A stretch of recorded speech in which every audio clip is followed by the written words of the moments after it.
Hello everyone, welcome to star education.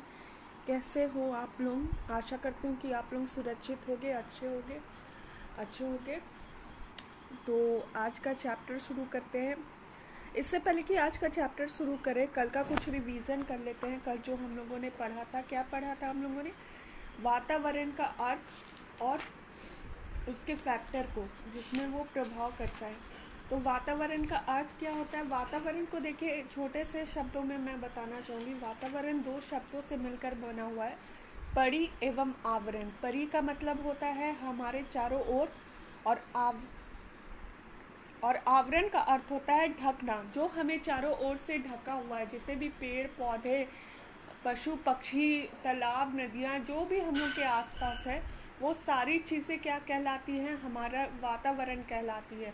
ठीक है। और उनका बहुत ही महत्वपूर्ण योगदान रहता है हम लोग के विकास में। जितने भी हम लोग हमारे विकास के आयाम है, चाहे वो शारीरिक हो, मानसिक हो या अन्य कोई विकास हो, उन सबको आगे बढ़ाने में वातावरण बहुत बड़ा योगदान देता है। ठीक है। हमारा संपूर्ण जीवन में वातावरण एक महत्वपूर्ण योगदान देता है विकासशील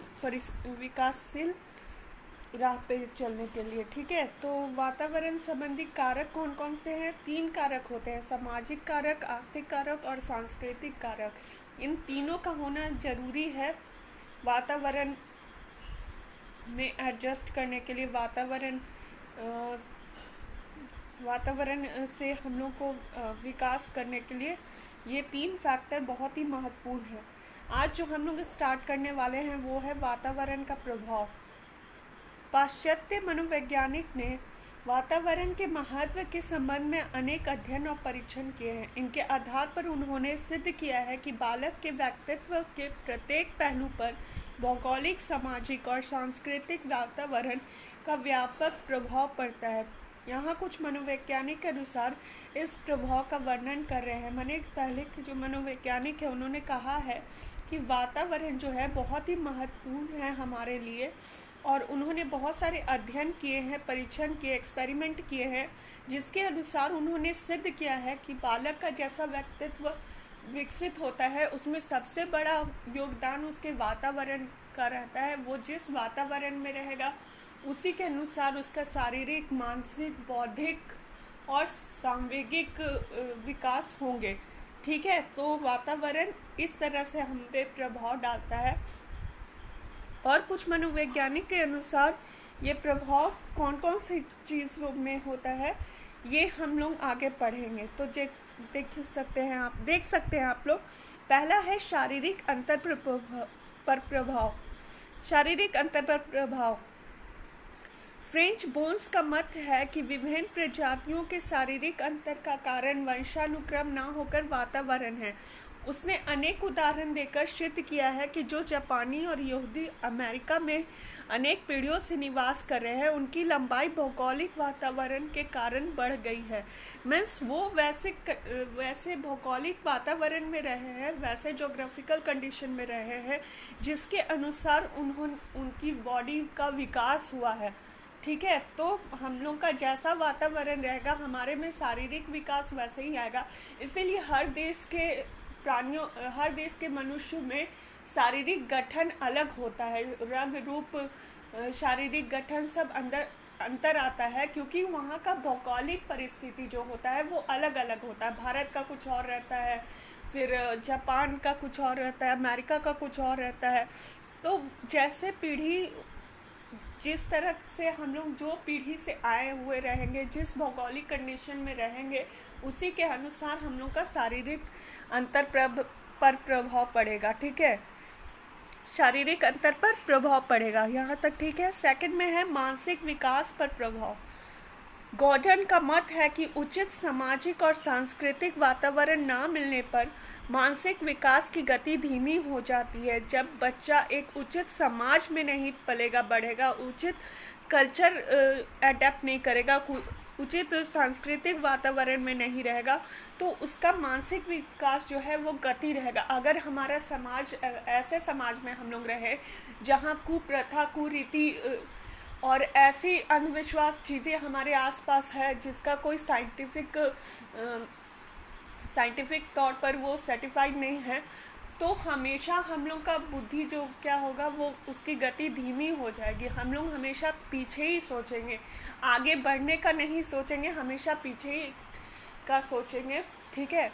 और अगर हम एक शिक्षित माहौल में रहेंगे, एक ऐसे वातावरण में रहेंगे जहाँ के मनुष्य काफ़ी शिक्षित है, काफ़ी अच्छे विचारों वाले हैं, काफ़ी साइंटिफिक सोचते हैं, मतलब ऐसी चीज़ें सोचते हैं जो वैज्ञानिक तौर पर वो सही है, तो जाकर हमारा बुद्धि का गति जो है वो तीव्र हो जाती है, और तब हम एक अच्छा सोचने लगते हैं। तब हम अपने ऐसा कार्य करते हैं जिससे हम लोग का विकास हो, जिससे हम लोग आगे बढ़ सके, जिससे हमारा भविष्य उज्जवल हो सके।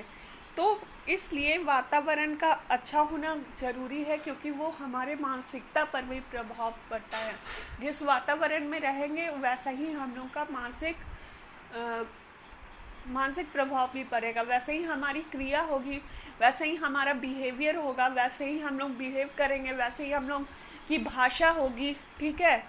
तो मानसिक विकास अगर हम लोग का गति धीमा हो जाएगा वातावरण के वजह से, तो उसके प्रभाव से बहुत सारी चीज़ों पर इफेक्ट पड़ेगा, हमारी भाषा पर इफेक्ट पड़ेगा, हमारे रहन सहन पे पड़ेगा, हमारे तर्क करने की क्षमता, हमारे सोचने की क्षमता पर भी प्रभाव पड़ेगा, अगर मानसिक विकास पर प्रभाव गलत पड़ा तो, ठीक है। इसीलिए एक उचित वातावरण का होना बहुत ज़रूरी है। थर्ड में देखें, प्रजाति की श्रेष्ठता पर प्रभाव। कलर का कहना है कि कुछ प्रजातियों की बौद्धिक श्रेष्ठता का कारण वंशानुक्रम न होकर वातावरण है। उन्होंने यह मत अमेरिका के कुछ गोरे और निग्रो लोगों की बुद्धि परीक्षा लेकर सिद्ध किया है। देखिए, अमेरिका में जो है वो दो तरह के लोग होते हैं, गोरे और निग्रो। गोरे उनको कहा जाता है जो शिक्षित हैं, जो हाई फैसिलिटी में रहते हैं, जो टेक्निकली बहुत आगे बढ़े रहते हैं, ठीक है। और निग्रो जो होते हैं वो वहाँ के गांव के लोग होते हैं, जो शिक्षित नहीं होते हैं, जिनकी भाषा अधिक अच्छे से विकसित ना हो, ठीक है, वो कम शिक्षित हो। तो क्लार्क का कहना है कि कुछ प्रजातियों की बौद्धिक श्रेष्ठता का कारण वंशानुक्रम को ना बताकर वातावरण बताया है। क्लार्क ने जो है बौद्धिक श्रेष्ठता का कारण वंशानुक्रम को नहीं बताकर वातावरण को बताया है। और उसके उदाहरण में अमेरिका के दो प्रजातियों का वो उन्होंने डिस्कस किया है, गोरे और निग्रो लोगों का।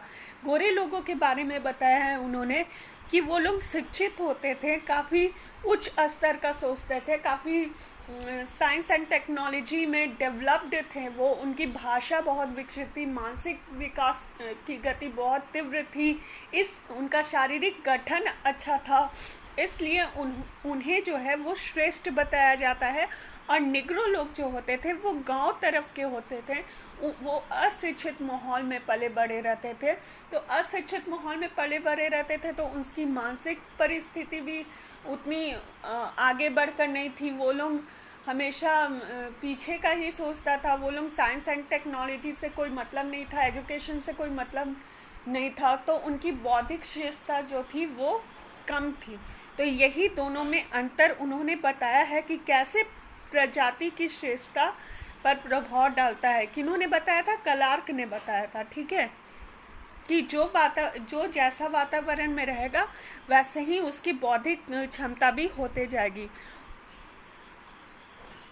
इस बुद्धि परीक्षा लेकर उन्होंने सिद्ध किया कि जैसा वातावरण रहेगा वैसे ही बौद्धिक श्रेष्ठता रहेगी, ठीक है। उनके समान अन्य अनेक विद्वानों का मत है कि निग्रो प्रजाति का बुद्धि स्तर इसलिए निम्न है क्योंकि उनको अमेरिका की श्वेत प्रजाति के समान शैक्षिक, सांस्कृतिक और सामाजिक वातावरण उपलब्ध नहीं है। तो हमारा वातावरण कैसा होना चाहिए? शिक्षित रहना चाहिए, ऐसा अच्छा सांस्कृतिक माहौल रहना चाहिए, अच्छा सामाजिक वातावरण रहना चाहिए, ऐसे समाज में पले बड़े रहने चाहिए जहाँ के लोग शिक्षित हैं, लोग उच्च विचार वाले हैं और आसपास एजुकेशन को, साइंस एंड टेक्नोलॉजी को और भी अन्य विकासशील चीज़ों को, अन्य महत्वपूर्ण चीज़ों को ज़्यादा वैल्यू दिया जाए, और जितना भी अंधविश्वास है, रूढ़िवादिता है, उसको कम महत्व दिया जाए। तभी हम लोग की बौद्धिक क्षमता में श्रेष्ठता आएगी, बौद्धिक क्षमता हमारी तीव्र होगी।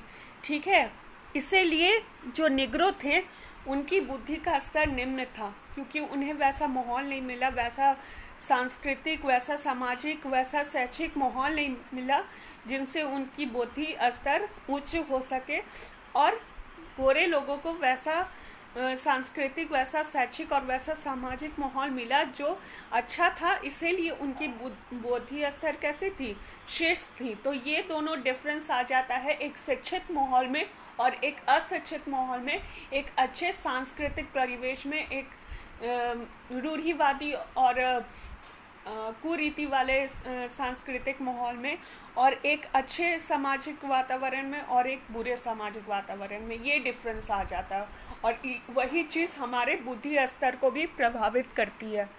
नेक्स्ट है बुद्धि पर प्रभाव। बुद्धि पर प्रभाव। कैंडोल का मत है कि बुद्धि के विकास में वंशानुक्रम की अपेक्षा वातावरण का प्रभाव नहीं अधिक पड़ता है। कैंडोल का मत है कि बुद्धि के विकास में वंशानुक्रम से ज़्यादा वातावरण का प्रभाव पड़ता है। इससे पहले भी हम लोग पढ़ चुके हैं कि हम लोग जैसे वातावरण में रहेंगे वैसे ही हमारा बुद्धि होते जाएगा। अगर शिक्षित लोगों के साथ रहेंगे तो हमेशा शिक्षा की बातें करेंगे, आगे बढ़ने की बात करेंगे, हमारे विचार में बदलाव आएगा, हमारे बिहेवियर में बदलाव आएगा, हमारे संस्कार में बदलाव आएगा, हम अच्छे सांस्कृतिक माहौल को अपनाएंगे, अच्छे सामाजिक लोगों के साथ समायोजन करके रखेंगे। तो इस तरह से बुद्धि पर प्रभाव पड़ता है वातावरण का, ना कि वंशानुक्रम का। वंशानुक्रम के बारे में मैंने बताया था कि हो सकता है कि अगर माता पिता की बुद्धि तीव्र हो तो उसके बालक का बुद्धि मंद हो, और अगर बालक का बुद्धि, अगर माता पिता की बुद्धि मंद हो तो ज़रूरी नहीं है कि बालक का भी हो, बालक का तीव्र हो सकता है। तो वंशानुक्रम उतना ज़्यादा इम्पॉर्टेंट नहीं रहता है हमारे बुद्धि के प्रभाव में, जितना कि वातावरण बहुत ज़्यादा प्रभावित करता है हमारे बौद्धिक क्षमता को। ठीक है, उन्होंने इससे 552 विद्वानों का बौद्धिक अध्ययन करके सिद्ध किया था। उन्होंने अलग अलग विद्वानों के बौद्धिक क्षमता का अध्ययन करके यह सिद्ध किया था कि किस तरह से वंशानुक्रम की अपेक्षा वातावरण का प्रभाव कहीं अधिक पड़ता है। ठीक है, ये विद्वान लंदन की रॉयल सोसाइटी, पेरिस की विद्वान एकेडमी और बर्लिन की रॉयल अकादमी के सदस्य थे। मतलब वैसे माहौल से वो आए हुए थे जो हायर एजुकेशन था, जिसके पास कल्चर एक्टिविटी ज़्यादा अच्छी थी, जो हाई सोसाइटी के लोग थे, जो पढ़े लिखे थे, उच्च विचार वाले थे, वो वैसे सोसाइटी से बिलोंग करते थे। और वैसे 552 विद्वानों के बौद्धिक स्तर का अध्ययन किन्होंने किया था?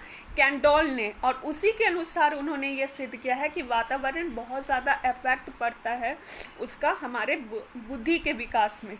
ठीक है, इन सदस्यों को प्राप्त होने वाले वातावरण के संबंध में कैंडोल ने लिखा है, अधिकांश सदस्य धनी और अवकाश प्राप्त वर्गों के थे। उनको शिक्षा की सुविधाएं थी और उनको शिक्षित जनता एवं उदार सरकार से पर्याप्त प्रोत्साहन भी मिला था।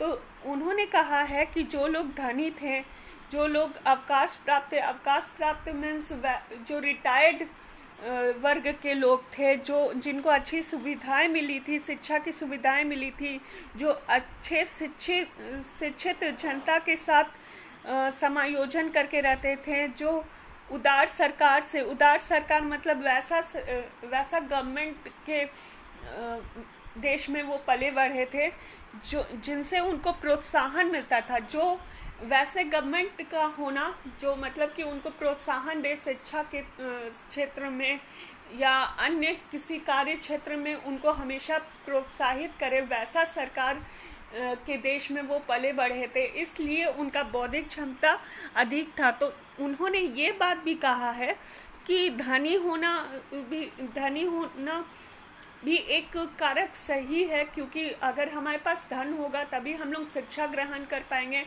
और तभी हम लोग का विचार और व्यवहार में अंतर आएगा, अच्छे चीज़ें हम सीखेंगे। तो धनी होना मतलब कि हमारे पास पर्याप्त धन होना आवश्यक है जिससे हम लोग पढ़ लिख सकें। और अवकाश प्राप्त मतलब एक्सपीरियंस वाले लोग थे, जो ऐसे वातावरण को एक्सपीरियंस कर चुके थे, जो कि अच्छा माहौल था उसको एक्सपीरियंस कर चुके थे, वैसे लोग थे। इसीलिए उनका जो विचार था वो बिल्कुल अलग था, उनका बौद्धिक क्षमता श्रेष्ठ था। और वैसे सरकार का भी उन्होंने जिक्र किया है, जो उदार थी, जो शिक्षा के क्षेत्र में, अन्य कार्य क्षेत्र में उनको प्रोत्साहित करते रहती थी। वैसे सरकार का भी होना हमारे देश में ज़रूरी है, तभी वो हमारे बौद्धिक क्षमता पे असर पड़ेगा, हमारे बुद्धि का विकास होगा। अब ऐसे सरकार के हम लोग माहौल में रहेंगे जो खुद घोटाला करता हो, खुद शिक्षित ना हो, तो उस परिस्थिति में वहाँ के लोगों का बौद्धिक क्षमता का विकास कभी हो नहीं सकता, कभी वो आगे देश बढ़ नहीं सकता, देश या राज्य कभी नहीं आगे बढ़ सकता है। फिफ्थ है व्यक्तित्व पर प्रभाव। कुले का मत है कि व्यक्तित्व के निर्माण में वंशानुक्रम की अपेक्षा वातावरण का अधिक प्रभाव पड़ता है। कूले ने सिद्ध किया है कि कोई भी व्यक्ति उपयुक्त वातावरण में रहकर अपने व्यक्तित्व का निर्माण करके महान बन सकता है। सबसे पहले हम लोग ये सोचते हैं कि अच्छा व्यक्तित्व किसे कहा जाता है, कैसे बनता है अच्छा व्यक्तित्व। अच्छा व्यक्तित्व तब बनता है जब हम लोग एक अच्छे सामाजिक वातावरण में रहते हैं। जब हम विद्यालय में जाते हैं तो विद्यालय का माहौल अच्छा रहता है। जब विद्यालय से हम लोग शिक्षा ग्रहण कर लेते हैं तो हमारा व्यक्तित्व पे निखार आता है। जब उस शिक्षा ग्रहण करने के बाद हम लोग अपने देश के लिए कोई कार्य करते हैं तो हमारा व्यक्तित्व में निखार आता है, तो हमारा उच्च विचार आता है, तब हमारे विचार में, व्यवहार में बदलाव आता है और तब जाके हम लोग का व्यक्तित्व का निर्माण होता है। और ये व्यक्तित्व का निर्माण तभी होता है जब स्कूल का माहौल, हमारे सोसाइटी का माहौल, जो लोग हमारे आसपास रहते हैं उनके विचार, ये सब श्रेष्ठ हो, तभी जाकर हमारे व्यक्तित्व पर वातावरण का प्रभाव पड़ता है, हमारे व्यक्तित्व का निर्माण होता है और तभी हम महान बन सकते हैं। महान बनने का मतलब ये नहीं है कि मतलब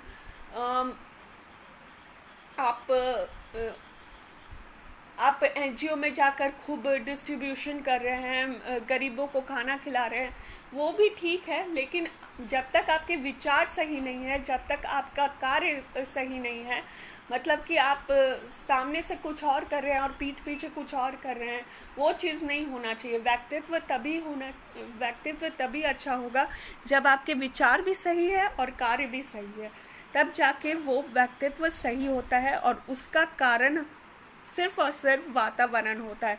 वंशानुक्रम की अपेक्षा वातावरण अधिक प्रभावित करता है। एक पंडित अगर वो विद्वान है, अगर वो संस्कारी है, तो ज़रूरी नहीं है कि उसका बच्चा भी, उसका बालक, बेटा या बेटी भी वैसा ही संस्कारी निकले। तो वंशानुक्रम इसीलिए बोलता है कि वंशानुक्रम अधिक प्रभावित नहीं करता है। चोर के यहाँ भी संत पैदा हो सकता है, ठीक है। तो वंशानुक्रम प्रभावित नहीं करता है, वातावरण अधिक प्रभावित करता है। हमारे व्यक्तित्व पे निखार लाने के लिए वातावरण अधिक प्रभावित करता है, अधिक महत्वपूर्ण योगदान देता है। छठा है बालक पर बहुमुखी प्रभाव। वातावरण बालक के शारीरिक, मानसिक, सामाजिक, संवेगात्मक आदि सभी अंगों का प्रभाव डालता है। बहुमुखी प्रभाव का मतलब है कि संपूर्ण रूप से हम लोग को प्रभावित करता है, चाहे शरीर में या हमारी मानसिकता में, हमारे सामाजिक परिवेश में या हमारे संवेगों में, सभी अंगों पर प्रभाव कौन डालता है? वातावरण, ठीक है। इसकी पुष्टि किसने की है? एवरॉन ने। इसकी पुष्टि एवरॉन के जंगली बालक के उदाहरण से की जा सकती। इसकी पुष्टि जो है एक उदाहरण से साफ की जा सकती है कि एवरॉन एक ऐसा बालक था जिसको भेड़िया उठा ले गया था जन्म के बाद ही, और उसने ही उसका पालन पोषण किया था, इसीलिए उसका बिहेवियर और उसका विचार कैसा हो गया, पशुओं के भांति हो गया, क्योंकि वो जन्म से ही पशु के बीच में रहा, भेड़ियों के बीच में रहा, तो उसका भाषा भी वैसे ही हुआ, वो उसके शरीर का भी डेवलपमेंट वैसे ही हुआ, और उसका विचार भी वैसे ही हुआ। विचार मतलब कि जंगली वाला विचार। तो ये चीज़ प्रमाणित करता है कि जैसा हम जिस माहौल में रहेंगे वैसा ही हम लोग का शारीरिक, मानसिक, सामाजिक, संवेगात्मक हर पहलू को वो प्रभाव डालेगा। तो आज इस चैप्टर में हम लोगों ने वातावरण का प्रभाव पढ़ा। कितने हम लोगों ने प्रभाव कौन कौन सी चीज़ों को प्रभावित करती है वातावरण, एक बार फिर से रिवीजन कर लेते हैं। शारीरिक अंतर पर प्रभाव करता है, मानसिक विकास पर प्रभाव करता है, प्रजाति की श्रेष्ठता पर प्रभाव पड़ता है। कोई प्रजाति श्रेष्ठ कैसे होता है, वातावरण में उसका कैसे प्रभाव पड़ता है, उसकी श्रेष्ठता पर कैसे प्रभाव पड़ता है, इसके बारे में हम लोगों ने पढ़ा। बुद्धि पर कैसा प्रभाव पड़ता है, इसके बारे में हम लोगों ने पढ़ा। व्यक्तित्व का प्रभाव पर कैसे प्रभाव पड़ता है, बालक पर बहुमुखी प्रभाव पड़ता है, ये हम लोगों ने पढ़ा। तो आज इस वीडियो के माध्यम से मैं यही तक रहने देती हूँ, आप इसको रिवीजन करें, और अगले वीडियो में कुछ और वातावरण के बारे में मैं लेकर आऊँगी।